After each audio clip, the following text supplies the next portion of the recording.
Welcome to my channel. My name is Rosy O, and today I'm going to do a kit up of a quick little 20 by 20 I want to do kind of on the side for the larger paintings I'm doing, and it's kind of fall, so I kind of want to finish it so that the beginning of August I have a nice little fall painting on my wall.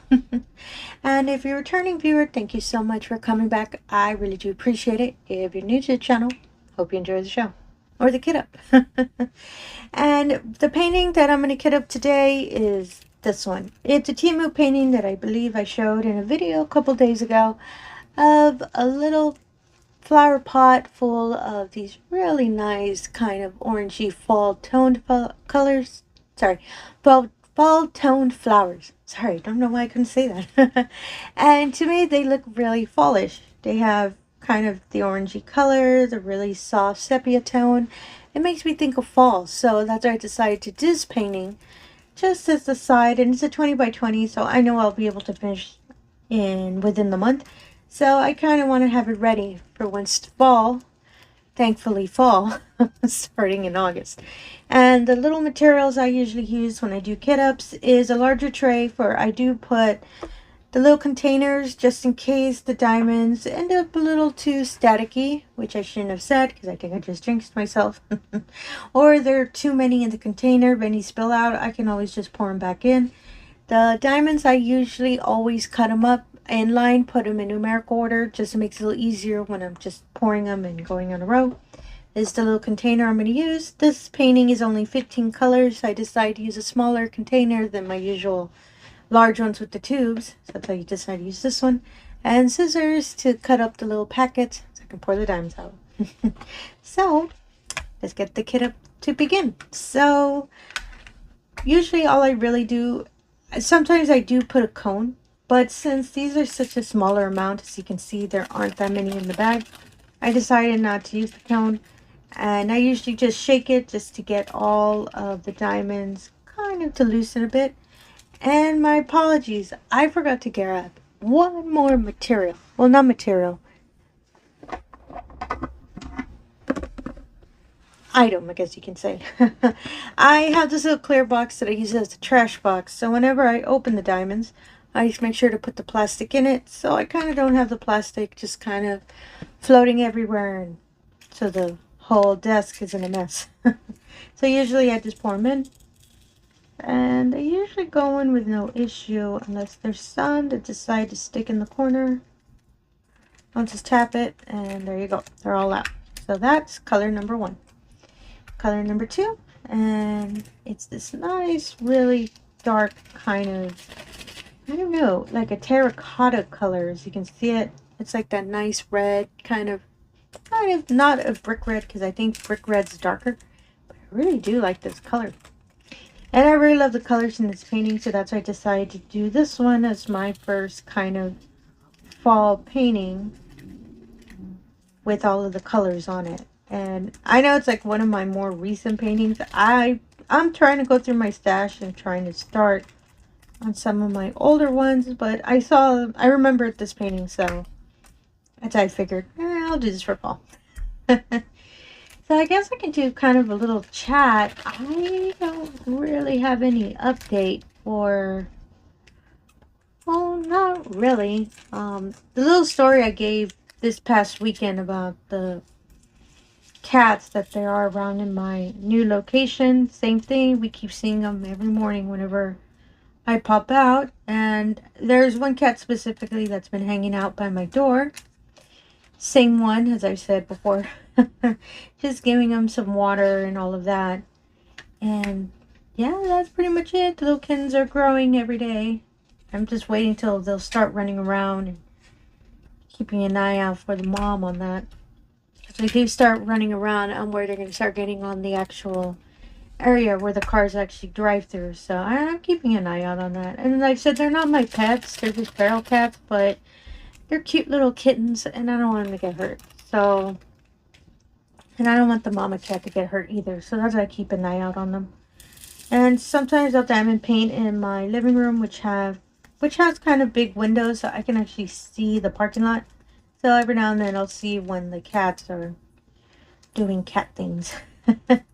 And I have kind of like a little lab lap table that I bought from Amazon a long time ago.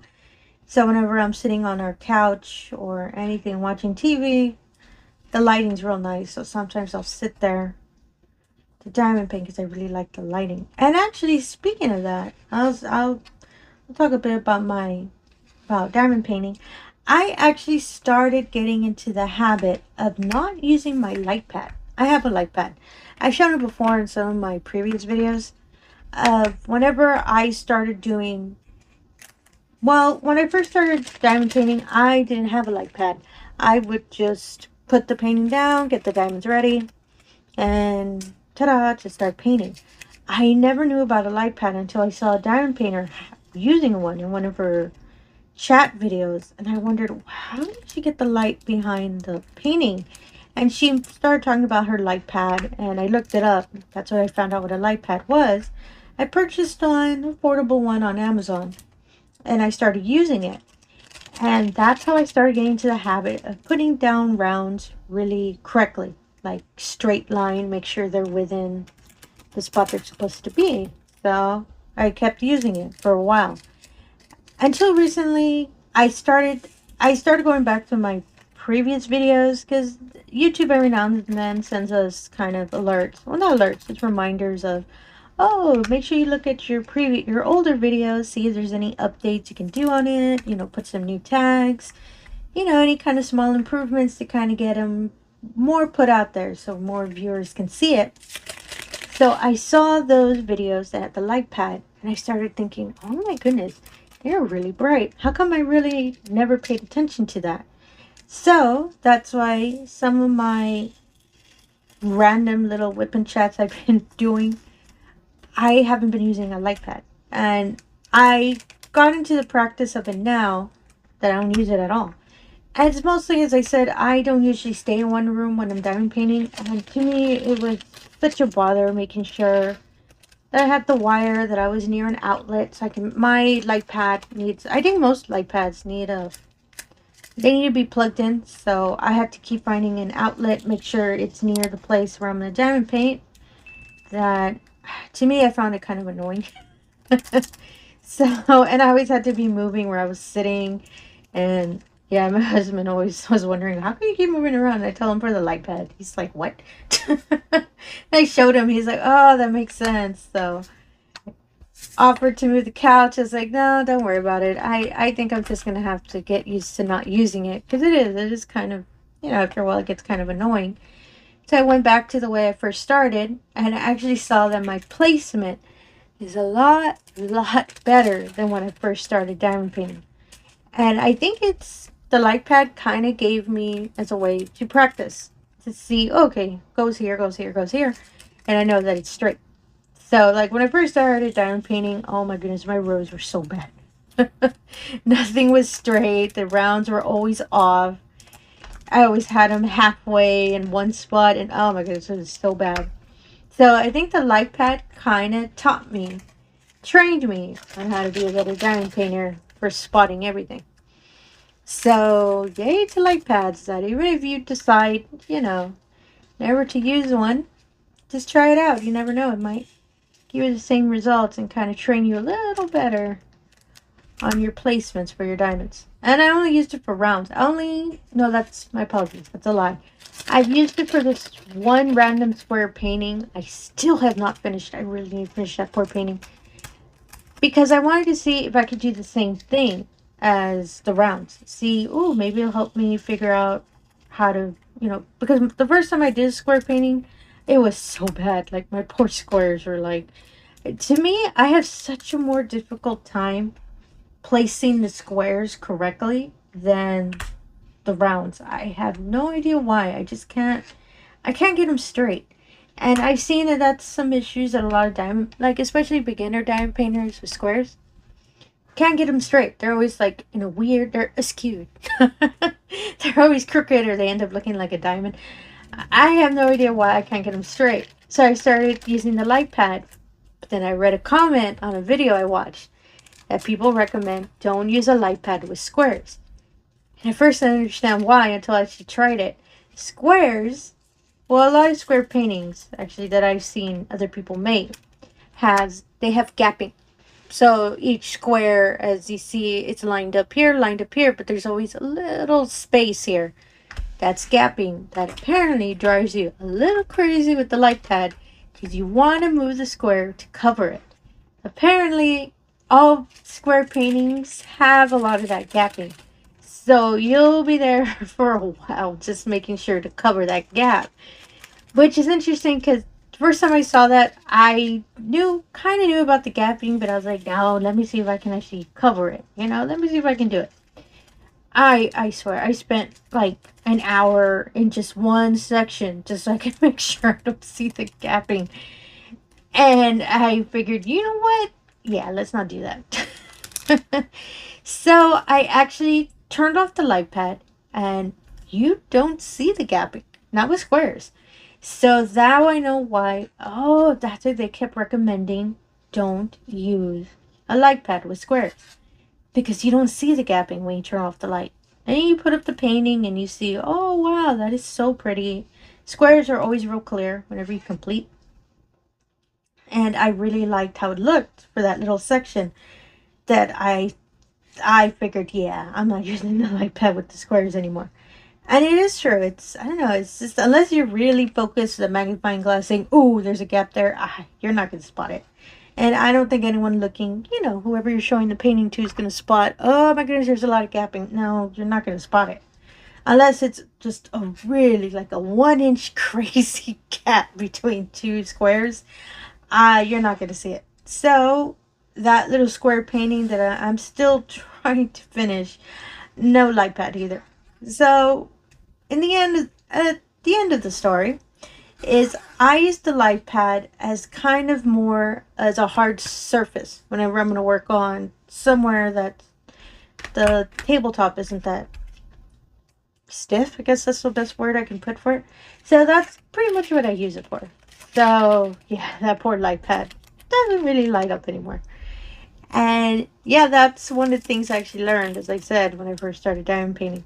But don't get me wrong, that's just my experience. So if you use a light pad, you live by the light pad, you and the light pad are one, go for it. That's just your style. That's just the way you paint. Myself, no, that's a chapter I'm probably not gonna touch again.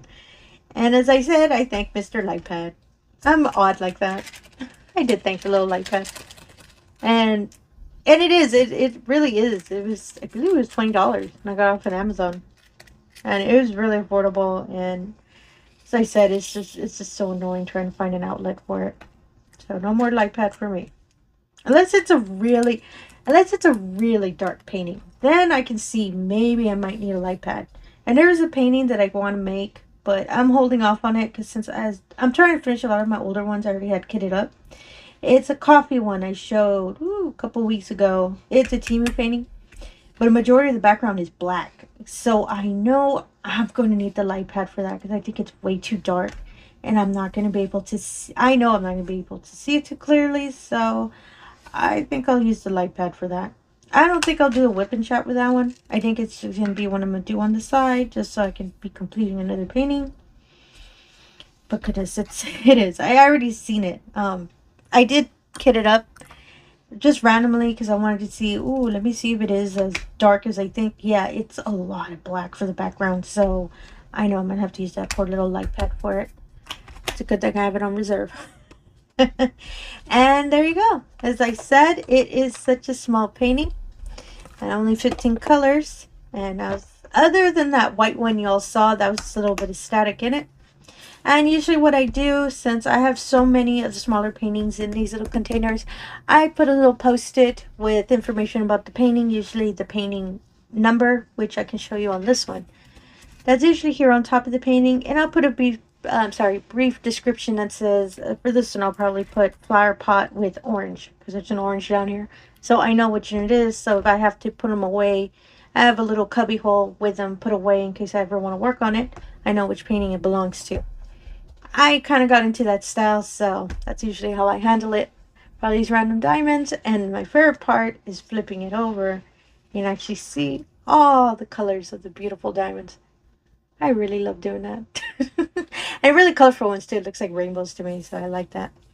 So yeah, so that's all I wanted to show today. Just a quick little kit up with a random story about a light pad. So sorry about that. And again, if you're a returning viewer, thank you so much for coming back. I really do appreciate it. If you're new to the channel, all I ask is if you can do the usual. If you can like, subscribe, I really appreciate that as well. It really helps out the channel, really puts me out there in the algorithm, and it really allows the opportunity for people to see, you know, a style of kit up that they might be interested in as well. And again, thank you for your time, and have yourself a wonderful day. Thank you.